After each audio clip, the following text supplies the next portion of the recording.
Hey everyone, welcome back to my channel. So in this video I am going to share with you all last 40 days strategy of CMA Inter Group 1 exam for June 26 attempt. So basically इस video में मैं जितने भी important topic है जो जून 26 attempt में आने वाले हैं वो सारे मैं डिस्कस करने वाली हूँ और कैसे आप उसको 40 डेज में फिनिश कर सकते हो और किस तरह से आप MCQ में अच्छे मार्क्स स्कोर कर सकते हो, सारी चीज़ें मैं इस वीडियो में डिस्कस करने वाली हूँ. सो वीडियो को एंड तक जरूर देखना. अगर आपको कोई डाउट है, क्वेश्चन है तो आप मुझे कमेंट सेक्शन में पूछ सकते हो. अगर आप चैनल पर नए आए हो तो चैनल को सब्सक्राइब करना, वीडियो को लाइक करना. इसके अलावा अगर आपको कोई और डाउट्स है, प्रॉब्लम है या नोट्स के रिगार्डिंग आपको कुछ क्वेश्चंस है तो आप मुझे इंस्टाग्राम पे फॉलो कर सकते हो और आप लिंक्डइन पे भी मुझसे कनेक्ट कर सकते हो फर्दर क्वेरीज के लिए. सो वीडियो स्टार्ट करते हैं. तो वीडियो स्टार्ट करने से पहले मैं आपको बता दूं कि ये जो लॉ सब्जेक्ट है बहुत से स्टूडेंट का दिक्कत रहता है कि दी हम याद तो करते हैं बट भूल जाते हैं और कैसे एग्जाम में लिखे, बहुत सारे क्वेश्चन आते हैं और लॉ आपको याद नहीं होता. तो उसका एक मेन रीज़न क्या है वो मैं आपको बताती हूँ. तो ये देखो, ये मेरी लॉ की नोट्स है.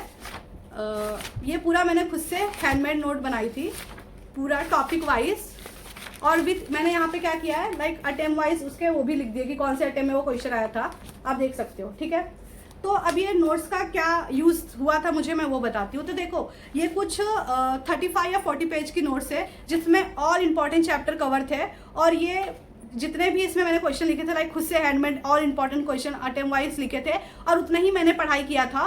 और ट्रस्ट मी एग्जाम में जब आंसर आया ना, मुझे सारे इसी में से क्वेश्चन मिले थे क्योंकि जितना भी था 5 पेपर का MTP RTP सब मैंने इस नोटबुक में खुद से ही मैंने नोट कर लिया था, ठीक है. तो अगर आपने ऐसा self hand writing notes book बनाया है तो अच्छी बात है. अदरवाइज अभी तो टाइम नहीं है कि आप नोट्स बनाते रहोगे. तो जितने भी इंपॉर्टेंस क्वेश्चन है उसका प्रिंट निकालो और उसी को डेली रिवाइज करते जाओ तो आपको बहुत ज़्यादा बेनिफिशियल रहेगा. ये तो मैं स्टार्टिंग से ही बनाते आई थी, इसके लिए मैंने आपको दिखा दिया है, ठीक है. तो अभी मैं आप लोगों से इंपॉर्टेंट चैप्टर डिस्कस करती हूँ. तो सबसे पहले अगर मैं बात करूँ सीक्वेंस की, तो आप डायरेक्ट लॉ से स्टार्ट मत करो. सबसे पहले आप क्या करो, एथिक्स कर लो, क्योंकि एथिक्स में 10 से 12 क्वेश्चन है और हर अटेम्प्ट में आपको 2 क्वेश्चन देखने मिलेगा.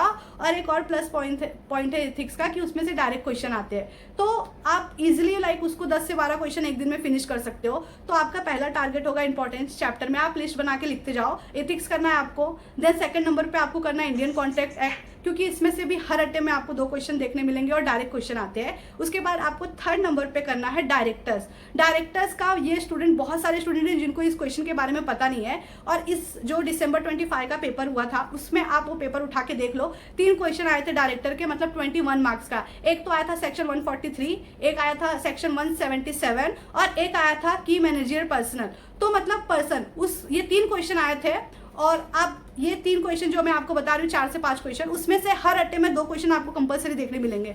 सो बेसिकली अभी दिसंबर में 143 जो सेक्शन था वो आ गया था, 177 आ गया था, तो वो नहीं आएगा. उसके अलावा एक है ऑडिट रिपोर्ट वाला content and board of director वाला. ये 2 क्वेश्चन आप कंपलसरी करके जाना. मैं आपको दिखा देती हूँ. हाँ, एक तो देखो हर अटेम्प्ट में 4 क्वेश्चन आता है. 4 क्वेश्चन में से तो मैंने आपको भी बता दिया 2 तो आ ही गया था, मतलब सेक्शन 143 और सेक्शन 177. बट दिस अटेम्प्ट के लिए मस्ट ये वाला क्वेश्चन करके जाना, शेयर होल्डर. हाँ, तो ये जो क्वेश्चन है राइट ऑफ शेयर होल्डर, ये क्वेश्चन आप करके जाना. उसके अलावा और 2 क्वेश्चन है वो मैं आपको अभी इंस्टाग्राम यूट्यूब पे पोस्ट कर दूंगी. सो ये जो डायरेक्टर के 4 क्वेश्चन आते हैं, एक तो सेक्शन 177, 143 और एक आता है राइट ऑफ शेयर होल्डर. उसके अलावा एक और आता है ऑडिट रिपोर्ट से रिलेटेड. तो ये 4 क्वेश्चन में से 2 क्वेश्चन हर अटेम्प्ट में कंपलसरी है, जिसमें से 2 तो दिसंबर में आ चुके हैं. बट इस टाइम आप राइट ऑफ शेयर होल्डर करके जाना और उसके साथ वो जो ऑडिट रिपोर्ट वाला क्वेश्चन है वो भी करके जाना. इसके चांसेस है हाई है कि 14 मार्क्स के लिए आप एग्जाम में आएगा, 7 मार्क्स का दोनों क्वेश्चन, ठीक है. तो ये जो थर्ड टॉपिक हो गया हमारा ये डायरेक्टर्स का, जिसमें आपको 2 क्वेश्चन देखने मिलेंगे. यहाँ पे हमारा 3 टॉपिक करके 43 मार्क्स हो गया. उसके बाद आपको 4th नंबर पे कर देना कंपनीज एक्ट. कंपनीज एक्ट में से एक क्वेश्चन जो है वो केस स्टडी बेस्ड रहता है, बहुत इजी आता है, उतना डिफिकल्ट नहीं आता है. अगर आप अर्जुन छाबरा सर की वीडियो लेक्चर देख लोगे रिवीजन वाला तो वो उसमें कवर हो जाएगा, ठीक है. तो कंपनीज एक्ट से 2 क्वेश्चन अगेन, तो यहाँ पे आपका जो है अगेन 14 मार्क्स इधर ऐड हो जाता है, 54 मार्क्स इधर ही हो गया. उसके बाद आपको लेना है लास्ट में sales of good act, negotiable instrument, LLP, partnership. ये चारों टॉपिक में से 2 क्वेश्चन आपको देखने मिलेगा. तो कुल मतलब इतना ही चीजें करके जितना मैंने आपको बोला है एथिक्स उसके बाद इंडियन कॉन्ट्रैक्ट एक्ट, उसके बाद डायरेक्टर, उसके बाद कंपनीज, उसके बाद ये sales of good act, negotiable instrument and partnership LLP। ये जो है 7-8 टॉपिक करके आप इजिली 70 मार्क्स का पेपर लिख पाओगे अपना लॉ एंड एथिक्स में, और इजिली आप 50-60+ स्कोर कर सकते हो। कंटेंट लाइक टॉपिक बहुत ज़्यादा लग रहा होगा आपको, बट नंबर ऑफ क्वेश्चन बहुत कम है। सो आपको क्या करना है, डेली एक टॉपिक फिनिश करना है डेज वाइज। मतलब अगर मैं बात करूँ एथिक्स की, तो एथिक्स आप एक दिन में फिनिश कर सकते हो। अगर मैं बात करूँ इंडियन कॉन्ट्रैक्ट एक्ट की, उसको आप 2 दिन ले लो। उसके बाद अगर मैं डायरेक्टर की बात करूँ तो उसमें 4 क्वेश्चन है, तो उसको आप 1 दिन ले लो। ऐसे कर करके मैं डेज वाइज आपको सारे टॉपिक्स लिख के अपने यूट्यूब पे पोस्ट कर दे रही हूँ, तो वहां से आप नोट कर लेना कि आपको कौन से दिन कौन सा टॉपिक फिनिश करना है। ऐसे टारगेट वाइज पढ़ाई करना तो हो जाएगा, ठीक है। तो कुछ इस ये जितने भी थे, ये थे अपना लॉ एंड एथिक्स के इंपॉर्टेंट चैप्टर। उसके बाद MCQ कैसे करना वो हम लास्ट में डिस्कस करेंगे चारों सब्जेक्ट की। अभी हम लोग सब्जेक्ट वाइज जो है इंपॉर्टेंट चैप्टर और स्ट्रैटेजी देख लेते हैं। उसके बाद जो सेकंड हमारा आता है फाइनेंशियल अकाउंटिंग, ठीक है। तो फाइनेंशियल अकाउंटिंग में आपको सबसे पहले कर लेना है फंडामेंटल्स ऑफ अकाउंटिंग। इसको करने में आपको 3 से 4 दिन लगेगा, क्योंकि इसके अंदर फंडामेंटल्स में आपको rectification, depreciation, BRS, revenue capital और बैड डेब्ट्स, ऐसे करके 4 से 5 छोटे छोटे टॉपिक है। तो आप इसको अच्छे से करके जाना, क्योंकि ये बहुत ज़्यादा स्कोरिंग है। ये अकेले का जो एक चैप्टर है वो 20 मार्क्स का वेटेज रखता है एग्जाम में, 20 to 25 मार्क्स का। तो अगर आप सोच रहे हो इसको ऑप्शन में रखूँ, तो इसको बिल्कुल भी ऑप्शन में मत रखना, इसको आप सबसे पहले फिनिश करना। देन उसके बाद आपके जो सेकंड प्रायोरिटी होगी वो होगी NPO, फाइनल अकाउंटिंग और सिंगल एंट्री। ये तीनों टॉपिक में से 2 टॉपिक आपको हर अटेम्प्ट में देखने मिलेगा। दिसंबर से पहले क्या होता था, 14 मार्क्स के क्वेश्चन आते थे, बट अभी इंस्टीट्यूट ने पता नहीं क्यों 7 मार्क्स के कर दिए। मतलब ये 3 टॉपिक में से 2 टॉपिक आएगा और 7 मार्क्स ईच, ओके। उसके बाद आपको थर्ड लिस्ट पे क्या करना है, आपको ब्रांच कर लेना है। ब्रांच में जो है सेकंड वाला जो मेथड है उस पर ज़्यादा फोकस करना, एंड उसके बाद इंश्योरेंस क्लेम में जो फर्स्ट वाला मेथड है उस पर ज़्यादा फोकस करना। उसके बाद हायर परचेस, ठीक है। तो ये भी आप सीक्वेंस वाइज जाओ, लाइक एज अ रिविजन कि कैसे आपको करना है, ठीक है। तो उसके बाद आपको लास्ट में क्या ले लेना है, आपको ले लेना है bills of exchange and consignment. Joint venture अभी रिसेंट दिसंबर में पूछा था तो वो नहीं आएगा। उसके बाद आपको लास्ट में कर लेना है अकाउंटिंग स्टैंडर्ड। तो अकाउंटिंग स्टैंडर्ड में क्या होता है, बहुत सारे स्टूडेंट पार्टनरशिप प्रेफर करते हैं और बहुत सारे स्टूडेंट अकाउंटिंग स्टैंडर्ड करते हैं, वो आपके ऊपर है। तो अकाउंटिंग स्टैंडर्ड मैंने लास्ट में इसके लिए बोला है, क्योंकि जो बाकी के स्टार्टिंग के चैप्टर है ये लाइक बहुत ज़्यादा स्कोरिंग है, और अकाउंटिंग स्टैंडर्ड का अभी तक फिक्स पैटर्न नहीं है। कभी थ्योरी पूछ देता है, कभी प्रैक्टिकल पूछ देता है, क्योंकि जो जून 25 वाला अटेम्प्ट हुआ था उसमें पूरा प्रैक्टिकल की जगह थ्योरी आया था। मतलब एक भी प्रैक्टिकल देखने नहीं मिला था। वही अगर हम लोग बात करें दिसंबर अटेम्प्ट में, तो प्रैक्टिकल आया था। तो इसका कुछ फिक्स पैटर्न नहीं है, इसके लिए आप उसको लास्ट में करो, और उसके बैकअप में अगर आपके पास पार्टनरशिप है तो अच्छी बात है। ये हो गई हमारे इंपॉर्टेंट चैप्टर की। अब लाइक डेज वाइज इसको कैसे डे वाइज कैसे हम लोग इसको करें, वो भी मैं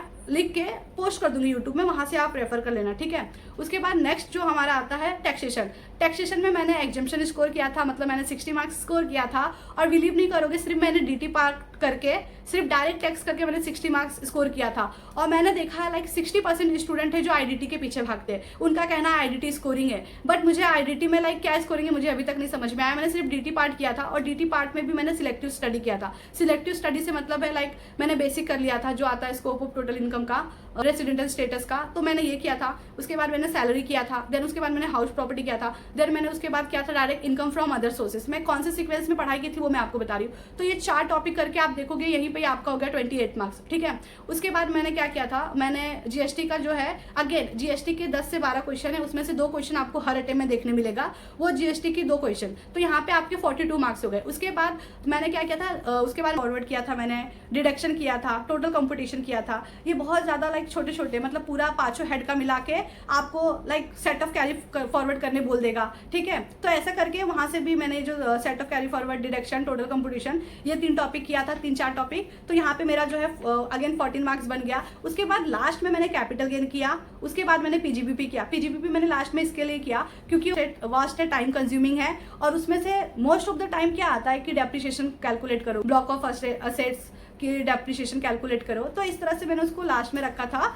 तो आप ये वाले सीक्वेंस में जाओ और सोचो कि आपने चलो 4 टॉपिक कर लिया, मतलब आपने बेसिक किया, सैलरी किया, हाउस प्रॉपर्टी किया, इनकम फ्रॉम अदर सोर्सेज किया, GST की दोनों थ्योरी, और अपना टोटल कंप्यूटेशन, डिडक्शन। यहीं पे अगर आप 40 to 50 मार्क्स स्कोर कर रहे हो, प्लस आप 20 मार्क्स अपना MCQ का ले लो, तो आप इजिली टैक्सेशन में 60 से 70 मार्क्स स्कोर कर सकते हो, बस इतना ही करके। बट अगर आप 100% कॉन्फिडेंस हो कि ये जितना टॉपिक मैं पढ़ रही हूँ या पढ़ रहा हूँ और मैं इसको एग्जाम में अटेंड कर पाऊंगा, तो ही जाके आप रिस्क लो, अदरवाइज आप सब पढ़ो। क्योंकि मैंने कुछ भी नहीं छोड़ा था, मतलब RTP, MTP मॉड्यूल सारे सारे क्वेश्चन मैंने इस तरह से अटेंड किए थे, लाइक क्वेश्चन देख के मैं समझ जाती थी यार इसका ये स्टेप है, इसको ऐसे सॉल्व करना है। तो अगर आपको ये लेवल का कॉन्फिडेंस है ना कि मैं अगर सिर्फ ड्यूटी कर रही हूँ तो मैं इतने सारे जो क्वेश्चन कैसे भी आए मैं अटेंड कर लूँगी, तो ही करो। क्योंकि हाउस प्रॉपर्टी में इंटरेस्ट कैलकुलेशन का बहुत सारा लाइक उसमें देखोगे कंसेप्ट है, जिसमें हम लोग लाइक कंस्ट्रक्शन करते हैं या कुछ पीरियड के पहले हम लोग 19 समथिंग के टाइम पे जो परचेस करते हैं, तो बहुत सारे जो छोटे छोटे कंसेप्ट है उसकी वजह से हमारे मार्क्स जाते हैं। तो अगर आपको कम पढ़ के ज़्यादा मार्क्स स्कोर करना है मेरी तरह, तो आप लाइक एकदम अच्छे से सारी चीज़ें कवर करो, लाइक MTP RTP सब कुछ, ठीक है। तो इस तरह से आप लाइक टैक्सेशन में इजीली स्कोर कर पाओगे। उसके बाद अब हम लोग जाते हैं नेक्स्ट जो है हमारा कॉस्टिंग। तो देखो कॉस्टिंग में इंपॉर्टेंट टॉपिक की बात करूँ तो सबसे पहला है कॉस्ट शीट, नो डाउट उसको तो छोड़ना ही नहीं है हमें, ठीक है। कॉस्ट शीट के बाद आपको क्या कर लेना, मटेरियल कर लेना। जो हमारा सेकंड आता है लेबल ओवरहेड, उसमें जो एक टॉपिक है मटेरियल, उसको कर लो। और उसके बाद आपको डायरेक्ट क्या करना है, अपना operating process contract. Again institute ने क्या कर दिया है, इसको तीनों टॉपिक को कभी कभी पूछता है, कभी कभी एक टॉपिक पूछता है, कभी कभी 2 टॉपिक पूछता है। सो अगर मैं बात करूँ दिसंबर वाले टाइम में, तो ऑपरेटिंग से भी आया था, कॉन्ट्रैक्ट से भी आया था और प्रोसेस से भी आया था, तीनों में से आया था। सोचो जो स्टूडेंट तीनों टॉपिक प्रिपेयर किया रहेगा उसको तो 21 मार्क्स यूं ही मिल गए होंगे। मैं भी उन्हीं में से थी, मैंने सारे टॉपिक प्रिपेयर किए थे। तो मैं आपको जो सीक्वेंस बता रही हूँ ना वो इजी टू हार्ड है। लाइक अब तुम डायरेक्ट हार्ड टॉपिक ले लोगे तो फिर तुम बोर हो जाओगे, और एक तो जैसे जैसे एग्जाम पास आता है हमको अलग ही लेवल का स्ट्रेस हो जाता है, मतलब जो चीज़ें हमें आती है वो भी हम भूल जाते हैं, ठीक है। तो वो चीज़ ना हो इसके लिए मैं आपको ईजी टू हार्ड लेके जा रही हूँ। तो आपको क्या कर लेना है, कॉस्ट शीट कर लेना है, मटेरियल कर लेना है, देन ऑपरेटिंग प्रोसेस कॉन्ट्रैक्ट। ये 5 टॉपिक किए, 5 टॉपिक में से समझो 3 या 4 टॉपिक आया, आपका इजिली 21 to 28 मार्क्स सिक्योर हो गया, ठीक है। बस ये 5 टॉपिक करके तो इस वे में पढ़ाई करो तोड़ तोड़ के। उसके बाद अब टफ की ओर हम लोग बढ़ते हैं। तो टफ की ओर अगर हम लोग बढ़ेंगे तो फिर स्टैंडर्ड ले लो। स्टैंडर्ड में जो है मटेरियल वाला पार्ट आएगा, क्योंकि अभी दिसंबर में ही लेबल से रिलेटेड आया था, तो यू गाइस लकी, क्योंकि मटेरियल वाला बहुत ईजी रहता है। स्टैंडर्ड प्राइस, एक्चुअल प्राइस और क्या ही है उसके अंदर, ठीक है। तो मटेरियल कर लेना, उसके बाद बजट कर लेना, बजट भी ईजी है। उसके बाद लास्ट में मार्जिनल कर लो। हाँ, तो सबसे पहले आपको क्या कर लेना, स्टैंडर्ड, फिर बजट, फिर मार्जिनल, ओके। उसके बाद आपको क्या कर लेना, अकाउंटिंग स्टैंडर्ड कर लेना है, क्योंकि अकाउंटिंग स्टैंडर्ड में से थ्योरी आती है और MCQ में भी बहुत ज़्यादा हेल्पफुल रहता है। देन उसके बाद आपको रिकंसिलेशन कर लेना है। तो अभी तक मैंने आपको कितने टॉपिक बताए, cost sheet, operating process contract, marginal, standard, budget, accounting standard, reconciliation, ठीक है। ये 9 टॉपिक तो मैंने आपको बता दिया, लेकिन ये 9 टॉपिक में से आपको लाइक पूरा 70 मार्क्स का क्वेश्चन देखने मिल जाएगा, और ये वाले सीक्वेंस में आप करना तो आपका जो है ईजी टू हार्ड लेवल का प्रिपरेशन हो जाएगा। और ट्रस्ट में कॉस्टिंग आप 10 दिन में प्रिपरेशन कर सकते हो। वो कैसे करोगे मैं अपलोड कर रही हूँ, वहाँ से प्लीज़ अगर आप वीडियो एंड तक देख रहे हो तो वहाँ से देख लेना। और इस तरह से लाइक आप पूरा नोट कर लेना, लाइक डेज वाइज कि हाँ मेरे को ये डे ये चीज़ फिनिश करनी है, ये इंपॉर्टेंट चैप्टर है, मुझे ये वाले सीक्वेंस में जाना है। तो जितने भी इंपॉर्टेंट चैप्टर थे सीक्वेंस वाइज मैंने आपको बता दिया। अभी मैं आपको गाइड करने वाली हूँ कि MCQ में आप कैसे कर सकते हो। तो देखो MCQ पता है मैंने क्या गलती किया था, मैं क्या करती थी, समझो 10th को एग्जाम है तो मैं 8 या 7 या 9 तारीख को MCQ करती थी, या एग्जाम के 1-2 दिन पहले करती थी। तो ये गलती मत करना। अभी बहुत सारे स्टूडेंट यही करते रहेंगे, या फिर बहुत सारे स्टूडेंट क्या करते हैं कि अरे यार MCQ तो है, इधर उधर से हो जाएगा। सबसे बड़ी गलती स्टूडेंट की यही है कि वो लोग MCQ को हल्के में लेते हैं, इसकी वजह से उनका अटेम्प्ट लग जाता है। पर्सनल एक्सपीरियंस से बता रही हूँ, मैं भी MCQ को उतना फोकस नहीं करती थी, ऊपर ऊपर से बस करके जाती थी। बट इस बार जो मैंने लाइक एग्जाम दिया था, मेरे को हर एक पेपर में MCQ में 24 मार्क्स, 26 मार्क्स, 22 मार्क्स, 28 मार्क्स तक मैंने स्कोर किया था MCQ में, जस्ट बिकॉज ऑफ मैं 10-15 दिन पहले ही MCQ लेके बैठ गई। मुझे था भाई प्रैक्टिकल में तो मैं कॉन्फिडेंस हूँ, बट प्रैक्टिकल का भरोसा नहीं है। एक आध स्टेप या एक आध क्वेश्चन इधर उधर हो गया तो फिर पूरा जो है अच्छा खासा 20 मार्क्स तक चला जाता है हाथ से। लेकिन अगर वही मैं MCQ प्रिपेयर करूंगी तो वो 30 में से एटलीस्ट मेरे को कॉन्फिडेंस रहेगा कि मैं 20 मार्क्स तो स्कोर करूंगी। सो MCQ को आपको क्या करना है, प्रिंट ले लो।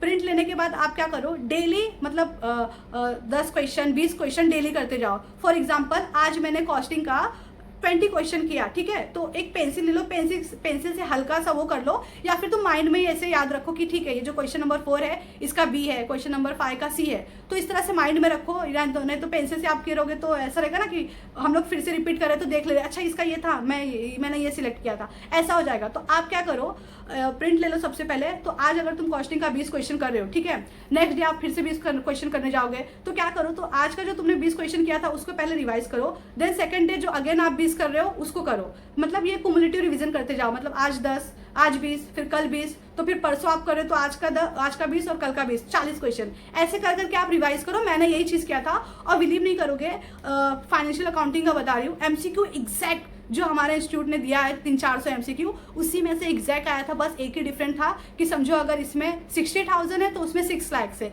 मैं सिर्फ एक जीरो इंक्रीज किया था। बाकी सब कुछ क्वेश्चन का लाइक लैंग्वेज जो भी रहता है घुमा फिरा के नहीं, एकदम स्ट्रेट फॉरवर्ड जैसा क्वेश्चन था इंस्टीट्यूट के PDF में MCQ का, वैसे ही सेम क्वेश्चन आया था। बस एक जीरो बढ़ा दिया था और बिलीव नहीं करोगे विदाउट कैलकुलेशन मैंने ऐसे ही उसको आंसर को टिक कर दिया, क्योंकि मैं इतना श्योर हो गई थी, इतना मैंने अच्छे से MCQ किया था।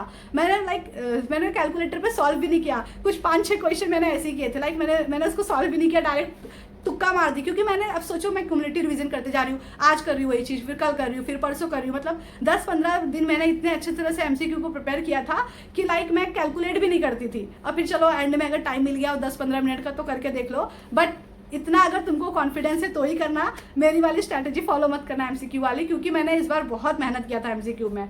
ठीक है, सो कुछ इस तरह से मैंने आपको बता दिया कि MCQ कैसे करना है। तो ये सारे टॉपिक वाइज का है। समझो आज तुम 2 सब्जेक्ट पढ़ रहे हो, फॉर एग्जांपल आज तुम लॉ कर रहे हो, लॉ के साथ तुम फाइनेंशियल अकाउंटिंग कर रहे हो, तो डेली एक चैप्टर फिनिश करो। समझो कोई टॉपिक को 1 दिन लग रहा है, किसी टॉपिक को 2 दिन लग रहा है, साथ साथ आप वही सब्जेक्ट का MCQ भी करते जाओ। ये जो 40 दिन है हमें लगता है यार बहुत कम है, 40 ही दिन है, बहुत ज़्यादा हम लोग पैनिक होते हैं। समटाइम माइंड में आता है एग्जाम दूँ कि नहीं दूँ, क्या होगा यार, अभी तक तो मेरा सिलेबस नहीं हुआ है, अभी तक तो मेरा पढ़ के नहीं हुआ है, अभी तक तो मैंने इंस्टीट्यूट का मॉड्यूल भी नहीं फिनिश किया है। बट बिलीव मी, अभी से अगर आप डेली 10 से 12 घंटे या अगर आप 8 घंटे भी पढ़ रहे हो ना, आप 40 दिन में समझो कि आपने अभी तक पढ़ा भी नहीं है, फिर भी आप पास हो सकते हो। बट अगर आपने इस चीज़ को अच्छे से फॉलो किया तो आई होप ये जो वीडियो है आपको हेल्पफुल रही होगी। इसके अलावा अगर आपको कोई डाउट है, क्वेश्चन है, तो आप कमेंट में कर लेना। वंस अगेन आप मेरे को इंस्टाग्राम पे फॉलो कर सकते हो, लिंक्डइन पे मुझसे कनेक्ट कर सकते हो अपने डाउट्स के लिए, नोट्स के लिए, क्वायरीज के लिए। ठीक है, तो ये सारी चीज़ें आप अच्छे से करो। 40 दिन में आप डेफिनेटली जो है अपना जून 26 वाला एग्जाम क्रैक करोगे।